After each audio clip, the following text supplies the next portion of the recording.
The following morning, Leeway slowly opened his eyes and looked at her.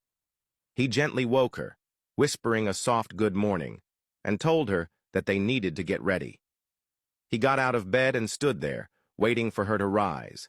She moved slowly, and before she could step out of bed, she scrunched slightly from the pain. Leeway immediately sat beside her, concern etched in his eyes, and asked if she was okay. Amara looked at him and told him she was feeling pain, adding that she didn't think she would be able to walk. Leeway told her to lie back for a moment as he adjusted her pillow, his gaze soft yet firm. He explained that she just needed to rest for a day, and that she would be fine. "It's your first time," he added gently, "so it's understandable that you feel this way afterwards."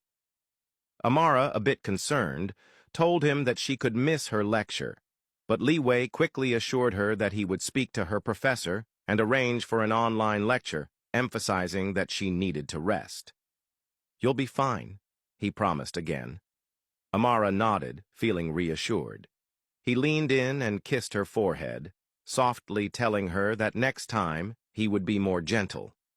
Then he stood up and told her that he would help her with her shower once he was done with his own, before walking away, leaving Amara lying there. Meanwhile, Ming sat in his office, eyes glued to his laptop as he connected his hard drive, trying to check the CCTV footage to see who had broken into his office and retrieved the pictures Momo had left behind. He clicked through the files carefully, scanning for any evidence. After a few moments, he froze. His instincts had been right all along. Even though he hadn't wanted to, deep down he knew exactly who it was. It was Yan who had snuck into his office and stolen the pictures.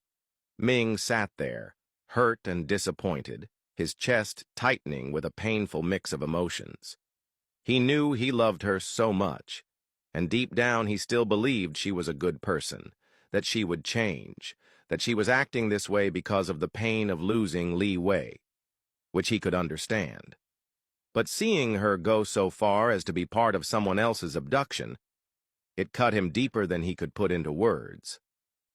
He closed his laptop, not wanting to see the video anymore, his heart aching as he tried to process the betrayal. Meanwhile, Leeway made his way to his office, his steps calm but light, greeting the employees as he passed. They looked at him in surprise, whispering to each other, wondering why the cold, unapproachable man who never spoke more than necessary was suddenly acknowledging them. He entered his office and sat down, opening his laptop, just as his assistant stepped in, moving slowly, still tense from the events of yesterday, still recalling how furious Leeway had been. He placed a file on the desk and told him it was his schedule for the day.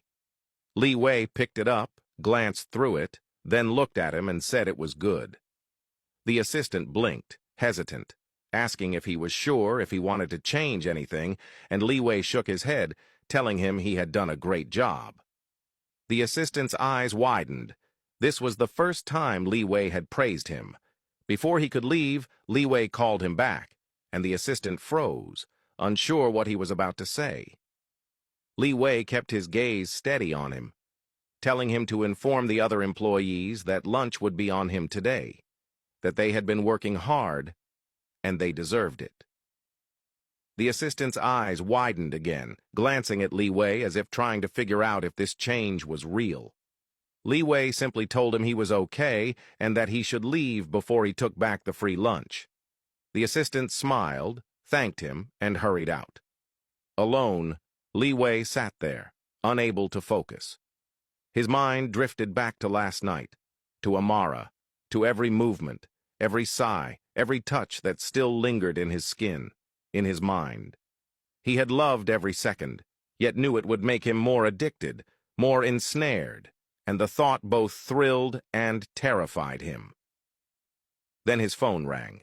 He answered immediately, seeing Master Shen's name.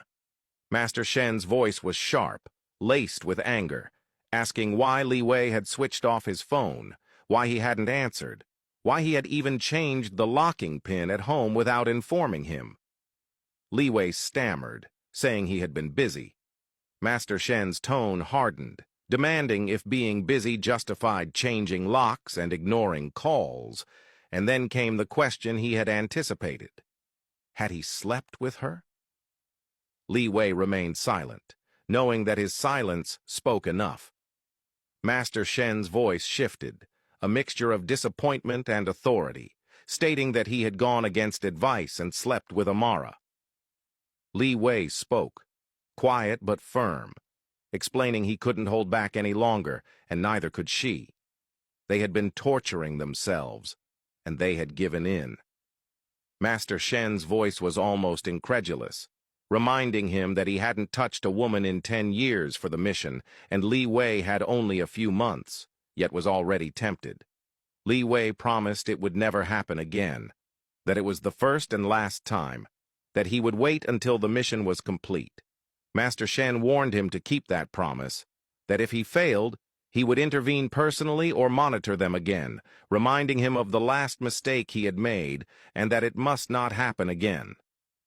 Leeway nodded, swallowing the tension in his chest, promising he would not repeat the same mistake. After the call ended, Leeway sat in his office, staring at the desk, his mind running in circles, wondering if he could truly restrain himself now that he had tasted her, now that he had felt how completely she stirred something inside him, how addictive and irresistible she had become, and how difficult it would be to remain patient until the mission was done. Meanwhile, Amara sat on the bed, working on her assignments, her eyes drifting occasionally to the breakfast and snacks Leeway had left for her, how carefully he had warned her not to do any hard work because of how she was feeling. She smiled at how thoughtful he was, at how sweet he continued to be, and she thought about how she had heard how men usually changed their behavior after being intimate, either becoming distant or unpredictable. Yet he was even more caring. She blushed, thinking about last night, her heart fluttering as her mind replayed the moments. But then her expression shifted, clouded by thoughts of her mother, who had always told her that if she met the right man, she should wait until marriage. Was she disappointed in her?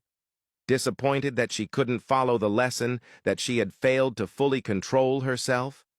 She thought about how hard it had been, especially since she was under the same roof with Leeway, sharing the same bed, the same space, the closeness only intensifying the desire, the connection growing stronger the more they bonded. Lost in thought, her phone rang. She looked at it and a smile spread across her face. Leeway. She answered immediately, her voice bright. His came through, calm yet deep, asking how she was feeling. She smiled and told him she was a bit better. His voice softened as he reminded her to rest, not to move too much, warning that it would only make the pain worse. She promised she wouldn't. Then he apologized, the words awkward yet sincere, for the reason she couldn't walk, explaining he thought he had been gentle, but hadn't realized he had gone a little too hard. Amara blushed deeply, feeling warmth and shyness rise in her, and told him it was okay, that she understood, that she would be fine. Leeway told her he would be home soon to take care of her, and that he missed her.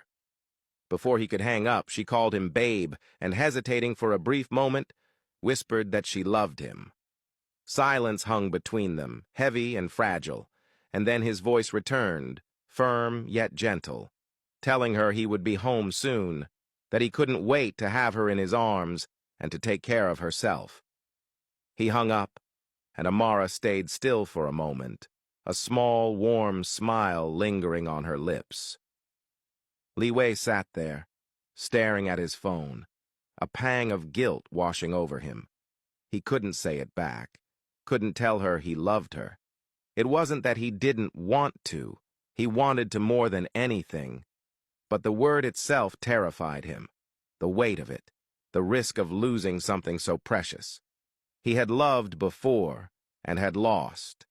He couldn't bear for this, her, the one thing keeping him grounded, to be taken from him too. Meanwhile, Ming sat at a quiet restaurant, waiting. He had to meet Yan, confront her, try to reach her, make her understand, make her see her mistakes. The minutes passed slowly, his mind racing with all he wanted to say. Then she walked in. He spotted her immediately, and she made her way toward his table, her expression unreadable. Yan sat there, clenching the glass of water tightly as Ming looked at her, seeing the anger and frustration clearly on her face. He tried to speak softly, telling her that he didn't mean to have that conversation in front of her, and that she should accept that Leeway and Amara were now together and living under the same roof. Yan's eyes, however, flashed with fury, and she looked back at him, her voice shaking but sharp as she asked him what about her. She stated that everyone kept telling her to move on, to forget everything as if they knew how it felt, as if it was that easy to just forget. She told him that Leeway was the man in her heart, who had been in her heart for 10 years, and for him to tell her to just forget that simple wasn't fair. Ming tried to speak, but Yan immediately stood up, looking straight at him. She told him that she wouldn't give up that easily, and that it wasn't in his place to tell her what to do. With that, she turned and walked out, leaving Ming sitting there feeling disappointed that he had almost reached her, but hadn't. Meanwhile, Amara still sat on the bed, studying quietly, her notes spread around her. The door opened, and Leeway walked in, pausing as he looked at her, his gaze lingering for a moment before he moved closer and sat beside her. A smile spread across her face as she looked up at him, asking why he was back so early. Leeway kept his eyes on her and told her that he had taken the day off so he could come back and take care of her. Amara blinked, a little stunned, and told him that she wasn't that bad for him to take a day off because of her. Leeway leaned closer, holding her hand gently, telling her that he had caused it and that he needed to take responsibility and be by her side. He chuckled lightly, teasing her that after last night, how could he stay away from her for so long? Amara blushed at his words. Leeway then stood up and told her that he had gotten something for her that would make her feel better. He walked to the bathroom and filled the bathtub with warm water, pouring in the soothing medicine he had gotten from the pharmacy, recommended by Ming. He tested the water with his hand and then walked back to the room, carefully lifting her into his arms and carrying her to the bathroom. He gently placed her down and started to remove her clothes, but Amara stopped him, asking what he was doing. He told her that he had prepared a medicinal bath that would help her feel better. Amara glanced at the bath and then back at him, saying she would take off her clothes herself. Leeway stepped back, giving her space, and she hesitated before asking him to turn around, too shy to do it with him watching.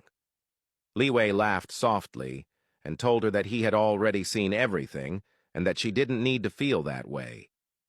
Seeing her still hesitant, he turned away, allowing her to remove her clothes in privacy. Amara stepped into the bath, the warm water rising around her, and Leeway slowly turned back, sitting beside the tub to help her. He leaned in slightly and asked if the bath was making her feel better. Amara smiled, telling him that it was soothing. Leeway, still keeping his eyes on her, apologized again for going too hard on her. Amara told him it was okay and that he had already apologized many times. Leeway, his gaze unwavering, told her that he also had something to tell her. Amara's eyes lit up, eager to hear what he had to say. But he paused and told her that they would have to wait again, that they couldn't get intimate until his mission was done. Amara's expression fell slightly as she asked why. Leeway paused, then told her that it was what he had promised Master Shen and that he had already broken that promise once. Now all he could do was keep it again. He hoped she understood. Amara didn't respond, but he could see the disappointment in her eyes. He gently caressed her back and leaned in, teasing her softly, telling her that she had been scared before and now seemed to want it more. Leaning closer, he told her that once everything was over, he wouldn't give her any break and that she would be the one begging him to stop.